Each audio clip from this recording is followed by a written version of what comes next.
वगैरह या कॉमसोल कॉमसोल multi physics वगैरह उन्होंने किए हुए थे। तो ये सॉफ्टवेयर के ये टेक्निकल स्किल्स हैं, ये आपको जो है अलाउ करती हैं कि आप और फील्ड में भी अप्लाई कर सकें। तो ये आप पे है, वो मसला नहीं है। जी इसमें आदिल सिर्फ भाई। एक चीज मैं ऐड करूंगा कि जब आप इंजीनियरिंग का लफ्ज इस्तेमाल करते हैं तो फिर जब आप पाकिस्तान वापस आते हैं और पाकिस्तान में अगर आपको जॉब लेनी है तो फिर डेफिनेटली एचईसी थोड़ा सा मसला करती है। तो कोशिश की करें कि मटेरियल साइंसेज, अगर मटेरियल साइंसेज तक रुका हुआ है बात तो वो अच्छी बात है। अगर इंजीनियरिंग साथ लफ्ज ऐड हो जाए तो फिर एचईसी थोड़ा सा मसला करती है उसके ऊपर। अब ओकाशा भाई के लिए ये बात थोड़ी सी परेशान कुन है क्योंकि नहीं आशा भाई प्रशांत जी, डिग्री है वो प्रशांत जी जी, इंडस्ट्रियल प्रशांत इंजीनियरिंग की कौन है। इसलिए क्योंकि ओके वो सर, काशा ने थैंक यू वापस सो इसलिए मच सीखा ना। जी, रिगार्डिंग। मैंने थैंक यू वापस शायद नहीं जाना तो इसलिए हाँ। मतलब इट्स ओके है। अब जी। नहीं, शायद एचएस की भी ग्रूम हो जाए, उनको भी ये समझ आना शुरू हो जाए, क्योंकि हम लोग तो अल्लाह ने वैसे ही 2000 अगला साल शोर पीछे चल रहे हैं, तो शायद इनको भी ये आमीन बात समझ आ जाए। अल्लाह ने अगला शोर दे। आमीन जी, आमीन। रहमत बलोच हैं। ये कहते हैं कि इनका एमफिल फिशरीज में है और अब जो है वो जोलॉजी में आना चाहते हैं। तो कौन सी हम्म, यूनिवर्सिटी इसके लिए स्कॉलरशिप रखती है, तो आप कॉल खोलें और कॉल में जितने भी लिंक्स प्रोवाइड हैं उसके प्रोजेक्ट्स देखें। तो आपको जो भी प्रोजेक्ट जोलॉजी के रिलेटेड लगता है तो अपना लेटर मोटिवेशन जो है उसको बनाएं, उसे फिशरीज और एक्वा कल्चर से रिलेट करें तो डेफिनेटली आपका वो मसला हल हो जाएगा। अच्छा, एक मैं यहाँ एक और बात ऐड करूंगा यार, बच्चों को ना थोड़ा मसला होता है कि फौरन ही कोई बात ज़हन में आई ना तो सीधा व्हाट्सएप में आ जाते हैं ना, कि पूछ लेते हैं शायद इधर ही फौरन ही कुछ मिल जाएगा। यार वैसे आपकी बहुत बड़ी नेमत है स्कॉलरशिप नेटवर्क और स्कॉलरशिप लीग। आप सिर्फ उधर दो वर्ड्स कीवर्ड्स टाइप करें ना, आपको पता लगे यार ये टॉपिक कितनी दफा डिस्कस हो चुका है। आप सिर्फ जोलॉजी टाइप करें ना वहां पे, आपको पता लगे पूरी दुनिया में कितनी पोजीशंस हैं, और जोलॉजी इटली टाइप कर दें तो आपको ये बिल्कुल ही आपके लिए इतना स्ट्रेट अवे हो जाएगा, सीधे सीधे लिंक्स मिलेंगे आपको। तो इससे पता क्या होता है, इससे आपकी एनर्जी जाया होती है। तो यार आपकी एनर्जी कोई इतनी कोई आम है कि आप ऐसे जाया करते रहें? तो आप अपनी एनर्जी जाया ना करें, सीधा जाया करें स्कॉलरशिप नेटवर्क, उधर अपना सब्जेक्ट टाइप करें, कोई सवाल है वो टाइप करें, कीवर्ड से आपको सारे आंसर मिल जाते हैं। तो फिर भी इसको गुस्सा नहीं लेना है। ओके। तो ये भाई का क्वेश्चन है कि हम यूएस मूव करना चाहते हैं इटली से, तो हमें जाना चाहिए या नहीं जाना चाहिए? और 1200, यस, आप 1200 आपके एनएफ हैं। आपकी अगर फैमिली भी है 3 बच्चों की तो आप इजीली उनको यहाँ पे कर सकते हैं, नो इशू। और बाकी ये कि अगर आपकी फैमिली है, बच्चे अगर आपके साथ आ जाते हैं तो इटली गवर्नमेंट भी आपको आई थिंक सो 100 यूरो और 200 यूरो पर बच्चा वो आपको देगी। थ्री तो हंड्रेड पर चाइल्ड। 300? जितने बच्चे उतने ज्यादा अमीर। इस चीज पे फॉलो, इस चीज को फॉलो करें एनीवेज। तो एनीवेज ये आपके पास है, लेकिन यहाँ पे इटली में रीयूनियन जो है वो थोड़ा सा इशू होता है। आप इतनी इजीली अपनी फैमिली नहीं बुला सकते। थोड़ा सा टाइम लग जाता है, आ जाती हैं लेकिन थोड़ा सा टाइम लग जाता है। 1 साल भी लग सकता है, 1.5 साल भी लग सकता है। तो ये थोड़ा सा आपके लिए शायद इशू हो, लेकिन मीनवाइल आप करते रहें, ट्राई तो हो जाता है, इतना मसला नहीं है। काफी लोगों की फैमिलीज भी यहाँ पे हैं और वो पीएचडी कर रहे हैं, कुछ पोस्ट डॉक कर रहे हैं, तो वो हो जाता है मैनेज। ओके। बाकी यहाँ पे 600 जो है ना आपका, अगर आप अकेले हैं आपका लिविंग एक्सपेंस आ जाता है खाना पीना मिला के। आप फैमिली होगी तो यकीनन ये 1200 आपका फैमिली की टेक केयर में ही लग जाएगा। आप सडन सेविंग्स का अगर सोच के आ रहे हैं तो फिर मुश्किल है आपको। यहाँ पे इंडस्ट्री की जॉब्स ऐसी हैं जो 2000 प्लस जाती हैं, 25, तो फिर आप यकीन स्टेबल हो जाएंगे ड्यूरिंग स्टडीज। ये बस ऐसे ही होगा कि आप वक्त गुजार रहे हैं। जी अस्सलाम अगला वालेकुम। बिलाल जी, सवाल दीजिएगा अपना। सर मैंने तकरीबन कोई 5-6 यूनिवर्सिटीज़ में अप्लाई किए हैं इटालियन, और कोई 3 या 4 में इंटरव्यू भी दिया है। तो इंटरव्यू के लिए कॉल आ जाती है, उसमें थोड़ी सी मेरी वीकनेस है, मैं उस पर काम कर रहा हूँ। मैंने पूछना ये था कि जो रिसर्च प्रपोजल होता है, अक्सर universities most of the programmes में वो स्पेसिफिक टॉपिक की लिस्ट दी हुई होती है और वहाँ से टॉपिक सेलेक्ट करके ही लिखना होता है। तो मतलब अब वो 2 पेज का, 2.5 पेज का, तकरीबन 4000 वर्ड्स। तो हर एक टॉपिक पे इस तरह रिसर्च प्रपोजल लिखने के लिए कौन सी जो है वो टिप्स हैं कि टाइम भी कम लगे और अच्छा लिखा जाए? जी नुमान भाई, आप इसको पिक करें। अच्छा, मैं जनाब को इसमें कमेंट्स ऐड करूंगा, फिर जो कमेंट्स होंगे बाकी मेंबर्स ऐड कर दें यार। कोई भी प्रपोजल जो है ना, मेरे ख्याल से, ठीक है, मुझसे लोग इख्तिलाफ कर सकते हैं, वो 20 मिनट से ज्यादा नहीं लेता आपका, ठीक है। जो प्रपोजल बनाना है, ये जो बाकी टेक्निकलिटी है ना, कि उसमें से प्लेजरिज्म रिमूव करना है और आपने उसको उसकी लुक बेहतर करनी है, उसमें वर्क प्रोवाइड करना है, वो चीजें टाइम लेती हैं। प्रपोजल बनाना तो कोई मसला नहीं, आप टॉपिक जरा गूगल स्कॉलर पे लिखें ना, जो भी टॉपिक है, आपको जो रिसेंट पेपर आया है अभी 2023 में 3-4 पेपर जो भी रिसेंट आए हैं, उससे आपको एग्जैक्टली पता लग जाता है आपके प्रोजेक्ट में क्या हो रहा है, प्रोजेक्ट में क्या नई बात हो रही है। आप उसका एब्स्ट्रैक्ट पढ़ें, और एब्स्ट्रैक्ट पढ़ते हुए कितनी देर लगती है, 15 मिनट लग जाते हैं। तो हम क्या करते हैं, हम लोग उस टॉपिक को लेके इतना परेशान हो जाते हैं कि हम कहते हैं यार इधर अप्लाई ही नहीं करते, तो पता नहीं कौन सा टॉपिक है। हमने कभी एब्स्ट्रैक्ट पढ़ा ही नहीं ना, तो हमने क्या करना है, उस टाइटल को हमने सीधा गूगल स्कॉलर पे जाके टाइप करना है, और पहला जो लेटेस्ट पेपर आएगा उसको हमने उसका एब्स्ट्रैक्ट एटलीस्ट रीड करना है, उसकी मेथोडोलॉजी रीड करनी है कि वो क्या काम कर रहे हैं। ठीक है, जब आप इतना कर लेते हो ना, तो आपको हाव नो हो ही जाती है यार लोग किस बारे में बात कर रहे हैं और क्या काम करना चाह रहे हैं। और जो पेपर अभी रिसेंटली पब्लिश हुआ है वो जो है वो ये थोड़ी है कि वो रिसर्च खत्म हो गई है। ठीक है, वो पेपर पब्लिश कर दिया उन्होंने तो बस कहानी खत्म हो गई, ऐसा होता तो इदारे तो फिर खत्म हो जाते। तो चीजों में इंप्रूवमेंट आती रहती है ना, लेकिन आपको आइडिया हो जाता है कि आजकल में इस टॉपिक पे कौन सी यूनिवर्सिटी कहाँ पे क्या काम कर रही है। तो इस तरह आप वो प्रपोजल वहां से उनके लेटेस्ट पेपर से बना सकते हैं। और बाद में रही बात उसको इम्प्रूव करने की, तो फिर आप 1-2 दिन लेके उसको इम्प्रूव करें, उसमें वर्क फ्लोज ऐड करें और अपनी अंडरस्टैंडिंग उसमें ऐड करें। और एक प्रपोजल इनफ नहीं होता, अगर आप बाकी मेहनत कर रहे हैं, हर जगह अप्लाई कर रहे हैं और एक ही प्रपोजल है, तो ये मेरे ख्याल से ठीक बात नहीं है। आपके पास इतनी करेज होनी चाहिए कि 20-25 मिनट में आप पेपर देखें, गूगल स्कॉलर जाएं आप जो है ना, और जल्दी जल्दी आप एक प्रपोजल बनाएं और फिर उसको सेट करें 1 आध दिन में, और फिर जो है, क्योंकि डेडलाइन ऐसे थोड़ी होता है कि यार 4 घंटे में डेडलाइन है, ऐसे तो नहीं होता ना। आपको महीना पहले पता लग जाता है कि फलां यूनिवर्सिटी की डेडलाइन आ रही है, फलां फलां प्रोजेक्ट्स वहां पे ऑफर हो रहे हैं, और हम आखिरी दिन 20 मिनट लगाए रिसर्च प्रपोजल पे, तो फिर तो ज़ाहिर है मसला ही होगा। तो ये है कि आपको प्रपोजल आपके पास होने चाहिए। और हम सैंपल भी यहाँ पे शेयर करते हैं, अच्छा चैट में अगर सैंपल शेयर कर दें। वो ना आप ऐसे ही, मैंने इसलिए ये किया, आप ईमेल कर दीजिएगा, वो मैं शेयर कर हाँ दूंगा, तो क्योंकि वो मेरे डाउनलोड में कहीं पड़े हैं, मुझे मिल नहीं रहे अभी। तो आप ईमेल कर दीजिएगा, मुझे कर दीजिएगा, नुमान भाई को कर दीजिएगा, हाँ या तो फिर हाँ शेयर आतिफ कर भाई को देंगे। कर दीजिएगा, तो हम वो सैंपल्स जो हैं, या ग्रुप में भी कुछ लोग अगर हैं तो ग्रुप में भी वो सैंपल जो है वो शेयर कर दूंगा। ओके। एहतशाम तनवीर। जजाकल्ला। वेलकम। अस्सलाम वालेकुम सर। सर मैंने अस्सलाम। किया है एमफिल किया सर कंप्यूटर इंजीनियरिंग में ना, 18 इयर्स एजुकेशन। तो हम्म सर मैं कंप्यूटर साइंस या सॉफ्टवेयर इंजीनियरिंग में पीएचडी के लिए देखता हूँ। तो सर मेरा इशू ये है कि सर मैंने सर्च वगैरह थीसिस नहीं किया, सब्जेक्ट से किया एमफिल ना। तो अब मैं जो थीसिस पीएचडी की पढ़ता हूँ पोजीशन वगैरह, उसमें मशीन लर्निंग एआई इस तरह के कुछ प्रोजेक्ट होते हैं। मेरा सर थीसिस या वो प्रैक्टिकल नहीं है, तो उसको मैं हम्म। कैसे लेके चलूँ। मीन्स कि अगर मैं पीएचडी में आकर उधर बैठकर कोई प्रोग्रामिंग लैंग्वेज जैसे पाइथन को लेके चल रहा हूँ, जी मगर जी। अब कवर अप तो कर लूंगा सर, लेकिन अभी इस लेवल पे मेरा प्रैक्टिकल का एक्सपीरियंस नहीं है, प्रोग्रामिंग लैंग्वेज का और थीसिस का भी नहीं है। तो हम्म। इसको सर किस तरह ओवरकम करूं। मेरे अंदर एक फेयर भी छुपा हुआ है कि मैं शायद कर नहीं सकता कुछ। जी। इसमें ये होता है कि सबसे जो चीज़ है ना, थीसिस, कुछ यूनिवर्सिटीज़ के अंदर, कुछ डिसिप्लिन्स के अंदर थीसिस नहीं होता, मास्टर लेवल के पाकिस्तान में भी बहुत मिनिमम नंबर है, लेकिन होता है, जैसे कि आपके केस में है। लेकिन इन चीज़ों को आपने जो कवर करना है, जैसे कि मैं पहले भी कहता हूँ कि अगर आपकी पब्लिकेशंस नहीं है तो आपने इस ब्रिज को कैसे कवर करना है। इसको कवर करने के लिए आपका इंटरव्यू अच्छा होना चाहिए, आपके डॉक्यूमेंट्स अच्छे होने चाहिए, या फिर आपके पास कोई स्किल्स होनी चाहिए। अब जैसे सीएस में बात करते हैं, तो सीएस में तो आपकी बहुत सी लैंग्वेजेस हैं। आपकी पाइथन हो गई है, आपकी इसके अलावा होती है लारावेल हो गई, और डिफरेंट हैं, फॉर जावास्क्रिप्ट एग्जांपल है, सी प्लस जावा प्लस है। स्क्रिप्ट, C++, मैनी, मतलब काफ़ी है, मुझे जितने नाम नहीं आते क्योंकि मेरी फील्ड नहीं है। तो आपकी वो स्किल्स होनी चाहिए, आप उनको कन्वे कर सकें कि मैं ये स्किल्स मेरे पास हैं, ये लैंग्वेजेस की स्किल्स हैं, मैं मोर प्रैक्टिकल था। क्योंकि पीएचडी आपकी दो तरह की होती है, एक आपकी इंडस्ट्रियल होती है और एक आपकी एकेडेमिया होती है।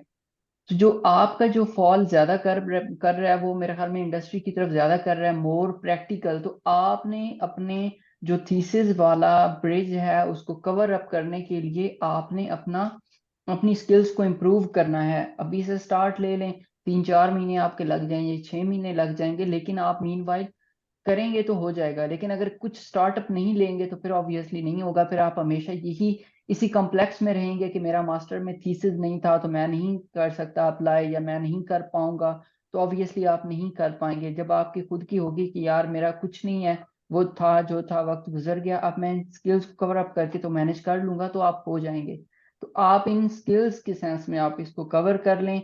मीनवाइल आपका अपना जो एक्सपीरियंस है, फिर जब आप उसको ऐसे भी शो कर सकते हैं कि आपने अपने एमएस के बाद इस टाइम को यहाँ पे यूटिलाइज्ड किया है, और इस टाइम में आपने इस प्रोजेक्ट्स पे काम किया है। जैसे कि पाकिस्तान में कुछ सॉफ्टवेयर हाउसेज होते हैं या कुछ ऐसी स्किल्स हैं, तो आप वो अटैच कर सकते हैं, तो इंशाल्लाह कवर अप हो जाएगा। तो मेरी ये सजेशन है कि आप ट्राई करें किसी सुपरवाइजर के साथ या किसी अपने जूनियर के साथ जो कि सब्जेक्ट के बजाय रिसर्च कर रहा है, उसके साथ मिल के पब्लिकेशन की तरफ आए, तो ये आपका गैप कवर हो सकता है। जी, ये भी अच्छा ऑप्शन है, बिल्कुल।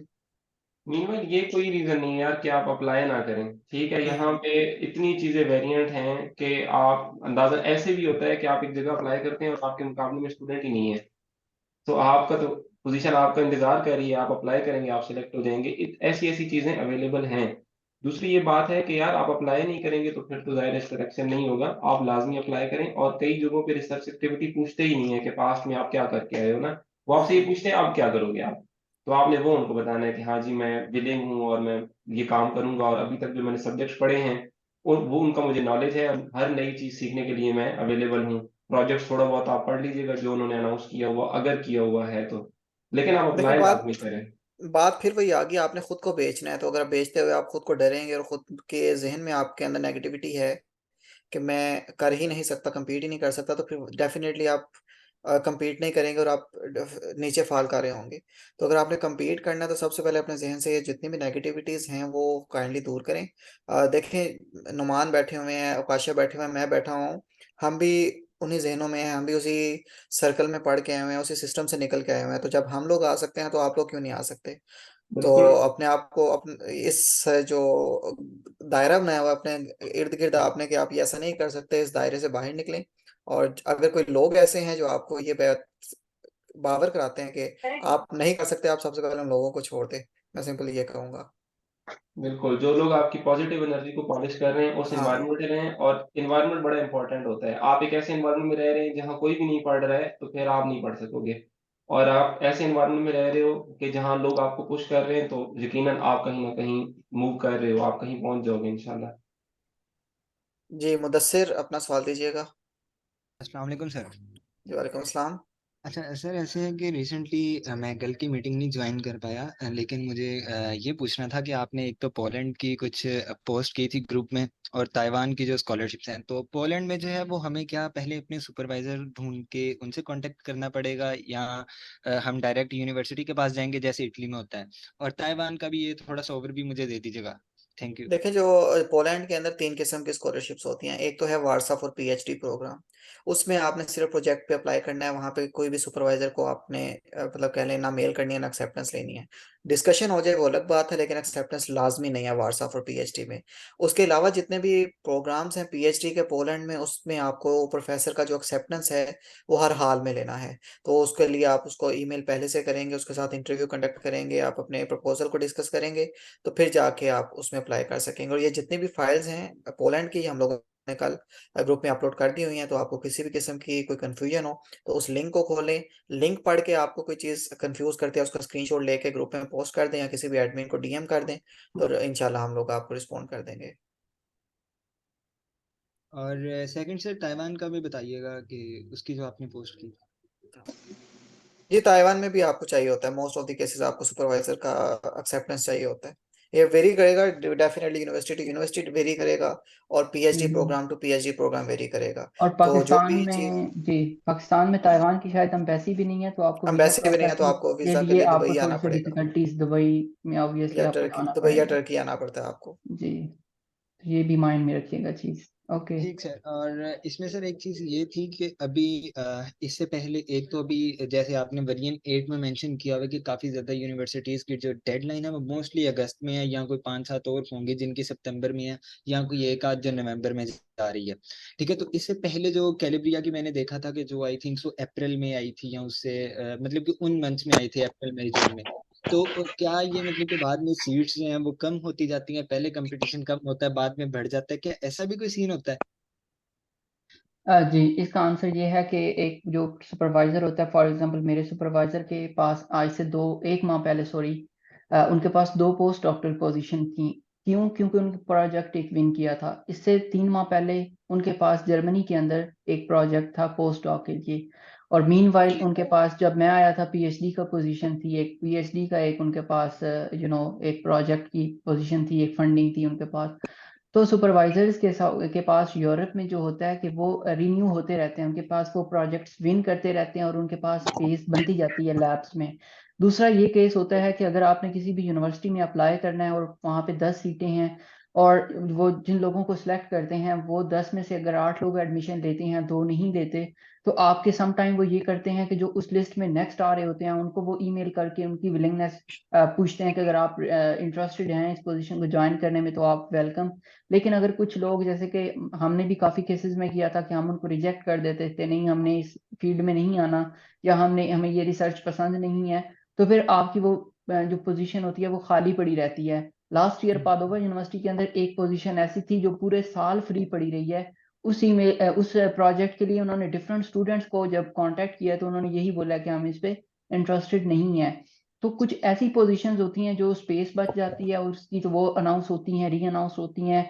कुछ ऐसी होती हैं कि जो सुपरवाइजर के पास नई फंडिंग आती है तो उनके पास पोजीशन होती है तो उसको अनाउंस करते हैं। तो यही मैं बात कर रहा था शुरू में भी कि आपके पास इटली में गुड ऑप्शन ये है, या यूरोप में आपके पास प्रोजेक्ट्स आते रहते हैं और आपका इनका सर्कल चलता रहता है और आपके एडमिशन्स के सर्कल्स भी चलते रहते हैं। जी सर इसमें ये पॉसिबल है कि कोई सुपरवाइजर आपको हेल्प कर सके, जैसे मतलब कि सीएसई आप पोलैंड नहीं में बता रहे नहीं नहीं हैं, नहीं मतलब ये डायरेक्ट ही कि जी, आपने एप्लीकेशन जो निकाली।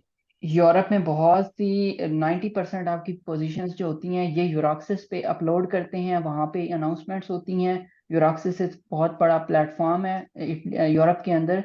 तो ये पोजीशंस ऐसी होती हैं कि इनको अनाउंस भी लाजमी करना होता है, और ये उस जो पैनल के अंदर सिलेक्शन कमेटी होती है उसके हाथ में होती है, अच्छा सुपरवाइजर सर। के हाथ में। बहुत कम कह सकते हैं कि थोड़ी बहुत सपोर्ट वो कर सकता है अगर वो आपको मतलब आप उसको पसंद आ गए हैं, या फिर आपका उनके साथ अच्छा इंटरेक्शन हुआ है, तो वो चीजें हैं। लेकिन मोस्ट ऑफ द केसेस ये चीजें नहीं होती। आपको ओपन पोजीशन पे अप्लाई करना होता है और compete करके जाना होता है उस पोजीशन पे। सो इसमें आपने खुद को सही पॉलिश करना है। मतलब ओके। 20-25% चांसेस होते हैं, हाथ जी होता है सुपरवाइजर का, क्योंकि मैं खुद उसकी मिसाल हूँ। तो मैंने हाँ। उस प्रोजेक्ट में अप्लाई, किसी और प्रोजेक्ट में अप्लाई किया था, लेकिन एप्लीकेशन मेरी इस सुपरवाइजर ने देख ली थी। तो हम्म। उसने खुद मुझे कांटेक्ट एक्सपोजर किया था, प्रोफाइल भी खुद उसने प्रोफेशनल किया होते था। हैं जो बिल्कुल आपको हाँ ढूंढ लेते हैं, लेकिन जी अप्लाई करना तो मस्ट है। आप अब अप्लाई अप्लाई करना करेंगे मस्ट तो है, सबमिट ही अप्लाई कर करना सकते हैं। मस्ट है। तो मतलब डिपार्टमेंट सेम था लेकिन सुपरवाइजर डिफरेंट था, तो उसने फिर मुझे आगे एप्लीकेशन प्रोसेस में उसने मुझे साथ गाइड किया था।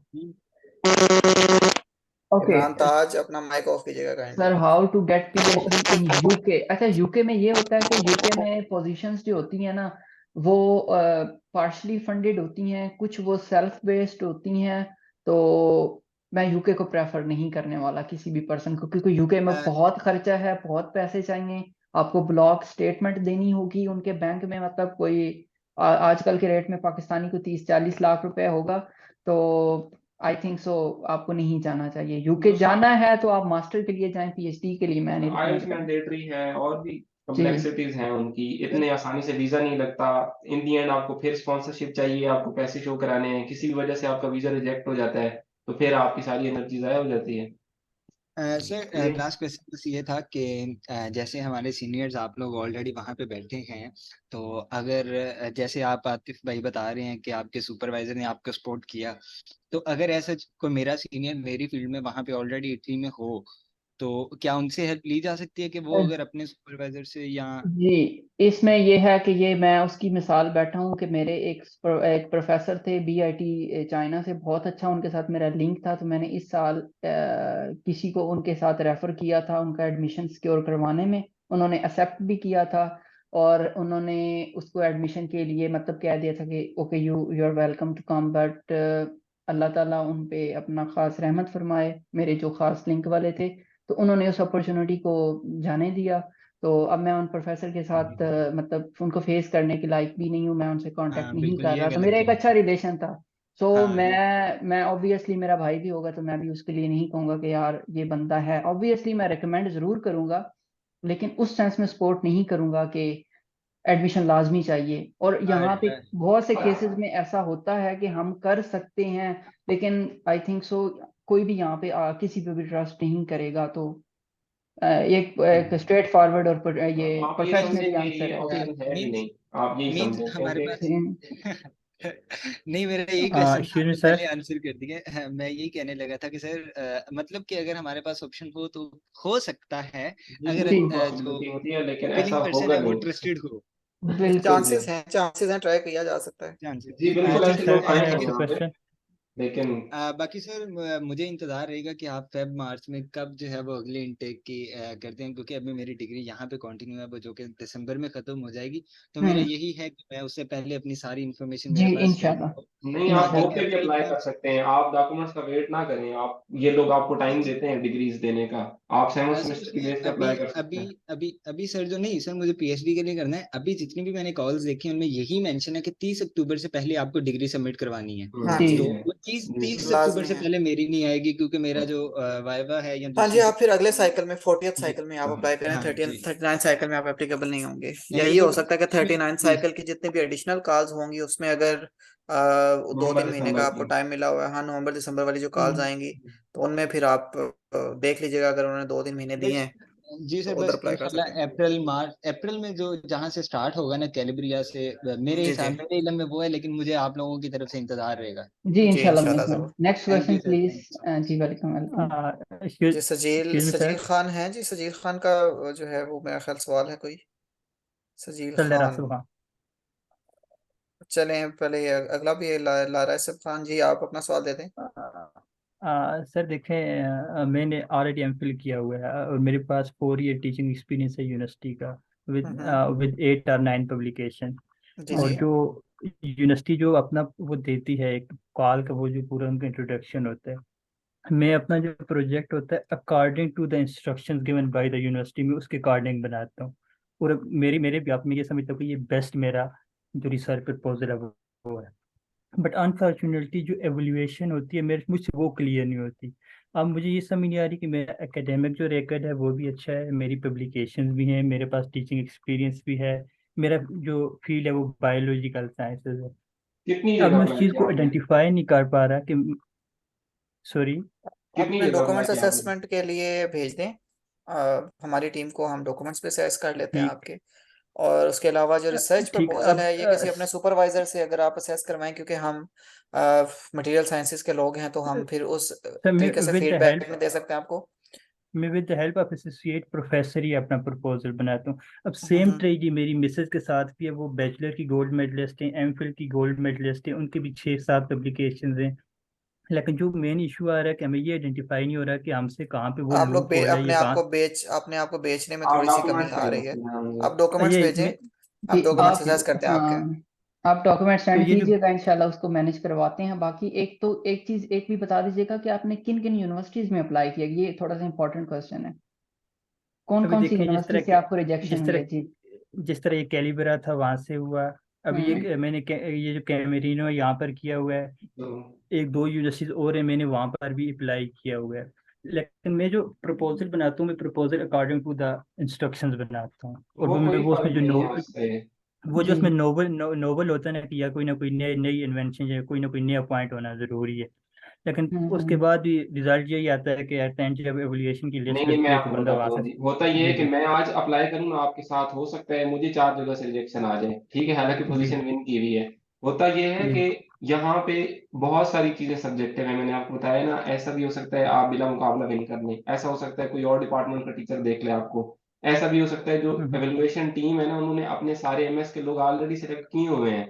ये by the hmm sake of admission announcement के, चलो यार अनाउंस तो करते हैं, उन्होंने आपके डॉक्यूमेंट देखे ही ना हो सकता है। तो ये किसी एक जगह रुक नहीं रही है बात। और अभी जो एक स्टूडेंट ने बड़ा अच्छा सवाल किया था कि कंपटीशन किन मंथ्स में ज्यादा होता है, अभी जो है ना इटली के कई लोग यहाँ पे पास आउट हो रहे हैं और डिग्रियां पकड़ रहे हैं। और यहाँ पे ये होता है कि अगर इनको कोई प्रोफेसर कह देना मैंने आपके साथ आना है, तो बस वो उनके साथ सिलेक्टेड है, उसको तो कोई मसला नहीं है। ठीक है, तो अभी जिन जिन यूनिवर्सिटियों के आपने नाम लिए हैं ना, ये इनमें मसला हम्म, यही हुआ है, इसमें इतनी हैवी पाकिस्तानी कम्युनिटी नहीं है। उसकी वजह क्या है कि यहाँ पे कई यूनिवर्सिटी ऐसी हैं जहाँ पे सिर्फ इटालियंस को प्रेफर किया जाता है। ठीक है, तो ठीक आपने इस ठीक बात हो को गया। माइंड बिल्कुल नहीं करना कि जनाब आप अच्छे से लगे रहें। अगली जितनी यूनिवर्सिटियां, जितने डिपार्टमेंट आपको रेलिवेंट मिल रहे हैं, आप 2 महीने लग के 3 महीने लग के अप्लाई करें, सवाल ही पैदा नहीं होता। कि आप इस प्रोफाइल के साथ सिलेक्ट ना हो। आपका बहुत अच्छा प्रोफाइल है। और सितंबर से जो यूनिवर्सिटियां आ रही हैं इनकी जो यहाँ पे कंपटीशन होगा वो बहुत कम होगा, जितनी भी हाँ एडिशनल जी। कॉल्स अब आनी है। तो आप और इसमें आप लाजमी एडिशनल अप्लाई कॉल करें। होता है। एक आपका और ही जो बात। आप जैसे सेम केस है गुलजार हुसैन का, वो उसका भी सेम केस था, उसके 7 पब्लिकेशंस थी लेकिन उसे अप्लाई करना नहीं आता था, अप्लाई कहाँ से करना है। फिर मैं मेरे से और उकाशा से वो पर्सनली इन टच था, उकाशा से तो खैर कम था, मुझसे वो शुरू से ही ज्यादा इन टच था। तो अब अल्हम्दुलिल्लाह वो यूरोप में एक पोजीशन विन कर चुका है और अब वीजा उसकी प्रोसेसिंग चल रही है। तो माशा डेफिनेटली कई जगह पे ऐसा लैग आ रहा होता है कि आप किस जगह पे गलती कर रहे हैं आपको नहीं पता चलता। तो अपने डॉक्यूमेंट्स भेजें, इंशाल्लाह आपकी सिलेक्शन हम करवाते हैं। तो for the assessment of the document, ये जो आपके गिवन एड्रेस है मैं इसमें से किसी एक पे भी मेल हाँ जी, कर दूं? इसमें से किसी ऐप पे कर दें। एक मैंने पिछले भी चैट में किया था, पता नहीं अब वो आप नो आतिफ भाई, आप अपनी ईमेल दोबारा दोबारा रिपीट कीजिएगा, मैं इसको यहाँ पे कर लेता हूँ। जी, मोहम्मद मोहम्मद एम डॉट याकूब मोहम्मद डॉट डॉट वाई यार ए क्यू यू बी हम्म @IIT.IT। IIT.IT। ओके, तो ये आपके पास है, सॉरी, ठीक है, आपको शो हो रही हैं। तो इन चारों में से जी जी। किसी एक पे आप कर दीजिएगा, तो इंशाल्लाह आपको आंसर थैंक मिल जाएगा। Okay. Thank When I thank you so applied, much, thank you so much. welcome to Italian University Polytechnic di Torino at the application portal position was not okay. So I selected the department and sent the email to the concerned professor. Okay. Vacant position related to my field. I agreed and wrote research proposal accordingly. My question is that for interview, what should I prepare? Okay. Interview के लिए आपको पहले भी मैंने पिछले session में बताया कि आपने मोर प्रिसाइज रहना है। ओके, मोर प्रिसाइज रहना है। उसमें आपका अगर वो स्पेसिफिक टाइटल है तो उस पे ही आपकी रिसर्च होनी चाहिए। दूसरा, ये सबसे बड़ी मिस्टेक होती है कि हम इंटरव्यू के दौरान अपने मास्टर के काम पे ज्यादा फोकस करते हैं, बजाय इसके कि आप मास्टर पे फोकस रखें कि मैंने ये किया, मैंने वो किया। आप पीएचडी को ज्यादा टाइम दें। और उसका लिंक भी मैंने पहले प्रोवाइड किया कि एक इंटरव्यू पे स्पेसिफिक हमने सेशन किया था इसे 1 महीना पहले। तो उसमें हमने कंप्लीट डिटेल्स में बात की है कि आपने इंटरव्यू कैसे देना है, तो उसको भी आप फॉलो कर सकती हैं। ठीक और है पॉलिटेक्निक डी टोरिनो का मैंने इंटरव्यू दिया हुआ है और मुझसे यही गलती हुई थी, मैं स्पेसिफिक नहीं रहा, मैं जी। रिजेक्ट हो गया था। मेरे ही एक कोलीग सिलेक्ट हो गए थे, उन्होंने टॉपिक अनाउंस किया हुआ था उसी टॉपिक का बताया, सारी डिटेल्स उन्होंने बताई किस तरह स्टार्ट से लेके एंड तक वो उसको अकम्प्लिश करेंगे। और एक प्यारा सा लेआउट उन्होंने बनाया हुआ था और वो बड़े इजीली उन्होंने पोजीशन विन कर ली। मैंने क्या किया, मैं इधर उधर घूमता रहा क्योंकि मेरा भी स्टार्ट चल रहा था उस टाइम। तो मुझे वहां से पॉलिटेक्नो डी टोरिनो अगर आपने विन करना है ना, तो बहुत ही स्पेसिफिक रहना होगा आपको। जो प्रोजेक्ट वो आपको बता रहे हैं उस प्रोजेक्ट से आगे पीछे आपने नहीं हिलना है। जितना अच्छा आप उसको बता सकेंगे, उन्हें पता होता है कि यार आपको अगर प्रोजेक्ट का इतना पता है ना, तो जब हम आपको हेल्प करेंगे तो मजीद बहुत अच्छा हो जाएगा। तो इस तरह और आप ले नेक्स्ट सकते क्वेश्चन हैं। है हमारा रहमान इफ्तिखार से। अस्सलाम वालेकुम। वालेकुम अस्सलाम। आवाज़ आ रही है मेरी? जी जी आ रही अस्सलाम है, आप वालेकुम। सवाल दें अपना। जी जी, मैंने ना इटली में साइमन परेड यूनिवर्सिटी में अप्लाई किया है, 2 में इंटरव्यू भी दिया है, 1 में इंटरव्यू पास भी किया हुआ है, लेकिन जो 6 या 7 थी ना बाकी, उनमें से रिजेक्शन आई है। तो मैं ना अपने डॉक्यूमेंट बेसिकली वेरीफाई करवाना चाहता हूँ। सीवी तो मेरी हो चुकी है, वो शाहनवाज भाई ने देख ली थी, उनके साथ था। बेसिकली मैं मटेरियल साइंस से हूँ, तो मैं रिसर्च प्रपोजल जो है ना वो लिख सकता हूँ। अच्छा, जी। मटेरियल आप साइंस में भी ये है कि रिसर्च हम्म, प्रपोजल आप हम सिर्फ उसी सूरत में कर सकेंगे जब हमें उसके बारे में कोई आइडिया होगा। अब मटेरियल साइंस में भी बहुत सारी ना डायमेंशंस हैं। अब आप किसी ऐसी डायमेंशन का प्रपोजल भेज दें जिसका हमें कुछ पता ही ना हो, तो फिर हम उसमें आपको गाइड नहीं कर सकेंगे। तो मैं पर्सनली ये बात सजेस्ट करता हूँ कि जब आप प्रपोजल बनाते हैं तो अपने सुपरवाइजर के साथ उसे डिस्कस करें, क्योंकि सुपरवाइजर ने आपको गाइड किया हुआ है एमफिल के अंदर, तो उसके साथ आपकी केमिस्ट्री अच्छी मैच हो रही है, तो इस तरह से फिर लेके आके चले। बेसिकली जिन प्रोफेसर के पास मैंने अपना काम किया था उनकी तो होती है डेथ है, डॉक्टर मोहम्मद अतिया भट्ट साहब, उन्होंने काम इन्ना किया लिल्लाहि व इन्ना इलैहि राजिऊन। आपकी रिसर्च फील्ड क्या तो थी? रिसर्च स्पेसिफिक टाइटल क्या क्या था आपका? सॉरी। बेसिकली मैंने एनडीएग लेजर रेडिएशन करवाई थी, एनडीएग लेजर से वैनेडियम को रेडिएट करवाया था।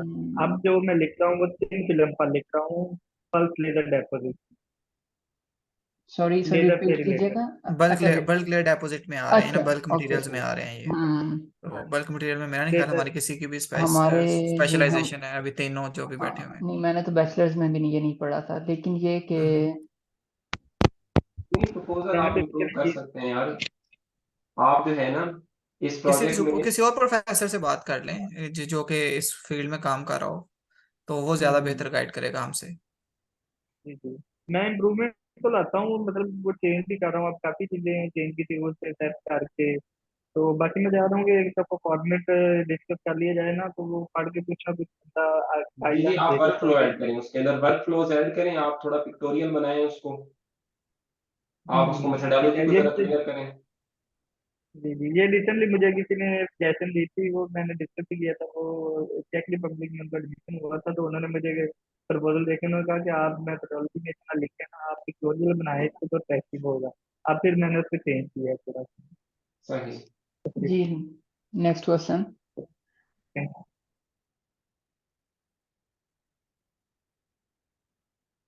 चैट में भी कोई नहीं है और किसी का हैंड भी रेज नहीं है। चलें चलें, ठीक है, सारे दुआओं में याद रखा करें हमें। और बस हम आपसे यही रिक्वेस्ट करते हैं, इसके अलावा हमें आपसे कुछ नहीं चाहिए। एंड वी वांट के हमारे हर यूनिवर्सिटी के अंदर एक दो पाकिस्तानी हों, ताकि जैसे आतिफ भाई अब टूर प्लान कर रहे हैं नेपल्स आने का और मैं जनोवा जाऊंगा, तो आपके पास एक स्पेस होनी चाहिए किसी भी अपने पाकिस्तानी की। तो मोस्ट वेलकम, इटली आए, जिस भी शहर में उतरेंगे इंशाल्लाह आपको हम पिक भी करेंगे एयरपोर्ट से, आपको अकोमोडेट करेंगे फर्स्ट मंथ का। और हमें बहुत खुशी होती है जब कोई पाकिस्तानी या कोई भी सिलेक्ट होता है, चाहे वो हमारे रेफरेंस से होता है चाहे किसी और ग्रुप से आ रहा है, मतलब पाकिस्तानी अगर वो है तो हमें बहुत खुशी होती है। तो बहुत दुआएं आपके साथ और स्पोर्ट्स आपके साथ। अभी थोड़ा सा हम फ्री हैं इन छुट्टियों में, तो आप हमें ऑक्यूपाई भी कर सकते हैं, लेकिन जब थोड़ी लैब स्टार्ट हो जाती है तब डीएम से प्लीज रिक्वेस्ट है थोड़ा सा हाथ हौला रखा करें, ठीक है। इस तो दफा बाकी आईआईटी में मजीद पाकिस्तानी आ रहे हैं 3। एक दो ने इंशाल्लाह। तो मुझसे रब्ता कर भी लिया है कि उनकी सिलेक्शन हो गई है, तो ओके, आईआईटी में सब लास्ट आईआईटी मंथ में तक आ रही हैं। हाँ, मोस्ट तो लास्ट मंथ वेलकम। वाली जो कॉल आई है वो फाइनलाइज हो चुकी है। तो ऑफिशियल तो अभी नहीं आई, लेकिन हमारे पास वो लिस्ट आ गई है कि कौन कौन सिलेक्ट हुआ है। अच्छा, ये सेशन का वो, एक मिनट, वो पूछ रही हैं उसका कहाँ पड़ा था, एक सेकंड मुझे देख लेने दीजिएगा। ये तो इनको अगर लिंक उनका चाहिए कुछ वो। आप ग्रुप में हैं? सॉरी, क्या नाम था आपका? सादिया नवीद, आप ग्रुप में हैं?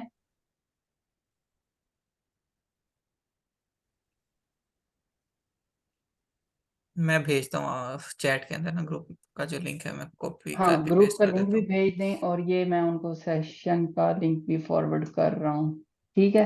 आप वो ग्रुप भी ज्वाइन कर लीजिएगा अगर आप नहीं हैं, या फिर आप रिक्वेस्ट कर मैंने ग्रुप का लीजिएगा। लिंक जो है वो चैट में पिन कर दिया है, तो आप वहां से देख सकते हैं, और जो लोग ज्वाइन करना चाहते हैं ऑलरेडी नहीं है ग्रुप में, तो जी, मोस्ट वेलकम। बाकी हमें दुआ में याद रखें कि ओके।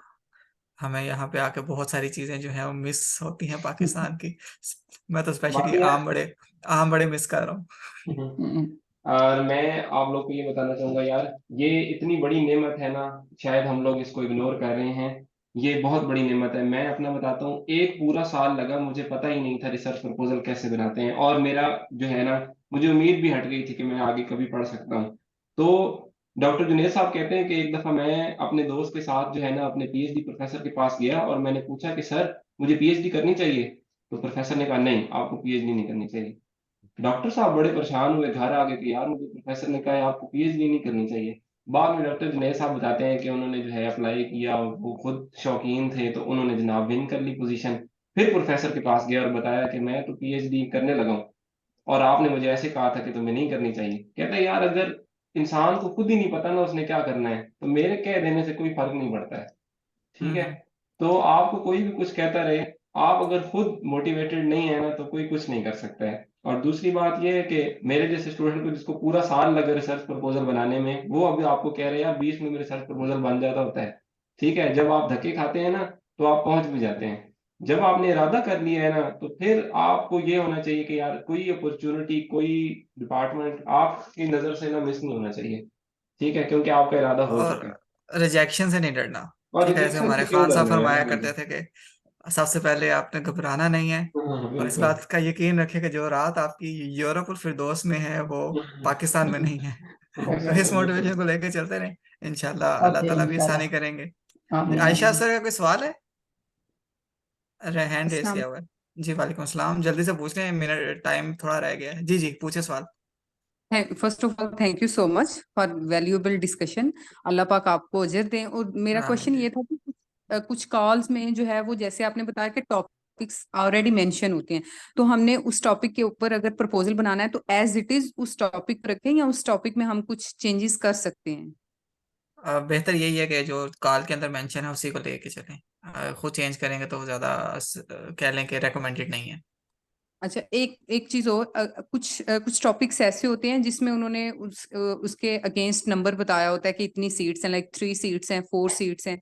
और उसी प्रोग्राम के अंदर कुछ ओपन भी सीट्स होती हैं ना, जिसमें जी जी 7 8।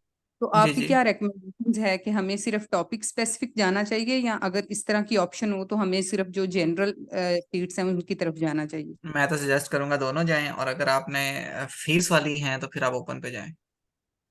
तो दोनों के लिए अगर हम जा रहे हैं तो मतलब 2 टाइम्स हमें एप्लीकेशन जी जी, को अलग सबमिट अलग करना चाहिए? एप्लीकेशन, अलग अलग एप्लीकेशन सबमिट इसमें करनी ये पड़ेगी। होता है कि आपसे पूछता है वो कि आप ऑर्डिनरी पोजीशन पे अप्लाई कर रहे हैं या स्पेसिफिक पे कर रहे हैं ना, तो स्पेसिफिक में आप अलग से अप्लाई करेंगे जो है, जो टॉपिक उन्होंने बताया है, और ऑर्डिनरी में आप अलग से अप्लाई करेंगे। ऐसा ना हो आप वो पोजीशन मिस कर दें। लेकिन कहीं कहीं यूनिवर्सिटियां आपको फेवर दे देती हैं कि अगर स्पेसिफिक टॉपिक पे आपका एडमिशन नहीं हुआ और आपका मेरिट बन रहा है तो वो आपको ऑर्डिनरी पोजीशन पे भी ले लेते हैं। एक और क्वेश्चन था कि अगर कोई गाइडलाइंस ना हो फॉर द रिसर्च प्रपोजल, तो आपकी क्या रिकमेंडेशंस हैं कि कितने पेजेस का होना चाहिए रिसर्च प्रपोजल? तकरीबन मैक्सिमम 4 पेज। 4, मैक्सिमम 4, इससे एक्सीड ना करें। इंक्लूडिंग रेफरेंसेस एंड जी जी फर्स्ट पेज? इंक्लूडिंग, जी जी फर्स्ट पेज को निकाल के। अच्छा, और